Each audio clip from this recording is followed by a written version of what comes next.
അസ്സലാമു അലൈക്കും വറഹ്മത്തുള്ളാഹി വബറകാതുഹു. ദീനിൻ്റെ രംഗം ഇന്ന് ഗുരുതര പ്രശ്നമാ. പരിഹാരമാർഗം കാണലും അനിവാര്യമാ. സ്ത്രീവിദ്യ മേഖല ഇന്ന് ശീഘ്രമായി ചീറിപ്പറക്കുകയാണ്. ബ്രേക്കും പോയതായി. സ്ത്രീ പുരുഷ മറയുടെ കാര്യമോർക്കാറില്ല.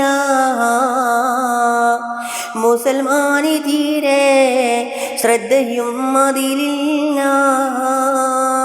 5001 വിധമാ ഫർദകൾ ഇഷ്ടപ്രകാരം തിരയലാണ് മംഗകൾ. പരിശുദ്ധ ഇസ്ലാമിൻ്റെ വിധിയും നോർക്കണം. ഇസ്ലാം വിഭാവനം ചെയ്ത കാര്യം അറിയണം. ഒരു അന്യ വനിതയെ നോക്കലേറ്റം കുറ്റമാ. ആ തെറ്റ് തടയാനുള്ള നിയമം മുഖ്യമാ.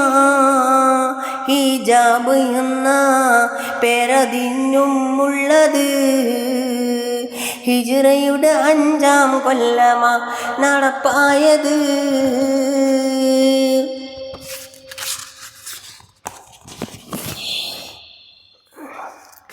പ്രിയപ്പെട്ടവരെ, എല്ലാവരും മജ്ലിസ് നൂരിയ മജ്ലിസ് എന്ന ഈ ഒരു ചാനൽ സബ്സ്ക്രൈബ് ചെയ്യുക, ലൈക്ക് ചെയ്യുക, ഷെയർ ചെയ്യുക. ഇൻഷാ അല്ലാഹ് മജ്ലിസ് ലൈവായിട്ട് ഉണ്ടായിരിക്കുന്നതാണ്. ബഹുമാനപ്പെട്ട മന്ത്രിൻ്റെ പിതാവർകളായിരുന്നു ഈ മജ്ലിസിന് നേതൃത്വം നൽകിയിരുന്നത്.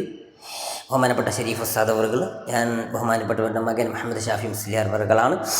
അപ്പോൾ ബഹുമാനപ്പെട്ടവരായിരുന്നു നേതൃത്വം നൽകിയിരുന്നത്. ബഹുമാനപ്പെട്ടവർ 3 മാസം മുന്നേ ജൂലൈ 11 മുഹറം 14 ഈ ലോകത്തോട് വിട പറഞ്ഞു. അല്ലാഹു സുബ്ഹാനഹു വ തആല അവിടുത്തെ ഖബർ ജീവിത സന്തോഷത്തിലും റാഹത്തിലുമായി കൊടുക്കട്ടെ. ഉപ്പാൻ്റെ ദർജ അള്ളാഹു ഉയർത്തി കൊടുക്കുമാറാകട്ടെ എന്ന് ഞാൻ ദുആ ചെയ്യണം. അപ്പോൾ എല്ലാവരും സബ്സ്ക്രൈബ് ചെയ്യുക, ലൈക്ക് ചെയ്യുക, ഷെയർ ചെയ്യുക. അതോടൊപ്പം നമ്മൾ മജ്ലിസ് ഇൻഷാ അല്ലാഹ് ലൈവായിട്ട് ഇനി അടുത്ത തിങ്കളോ ചൊവ്വയോ ആയിട്ട് തുടങ്ങും, പ്രത്യേകം അറിയിക്കുന്നതാണ്. എല്ലാവരും പങ്കെടുക്കുക. അള്ളാഹു തൗഫീഖ് നൽകി അനുഗ്രഹിക്കട്ടെ. അസ്സലാമു അലൈക്കും വറഹ്മത്തുള്ളാഹി വബറകാതുഹു.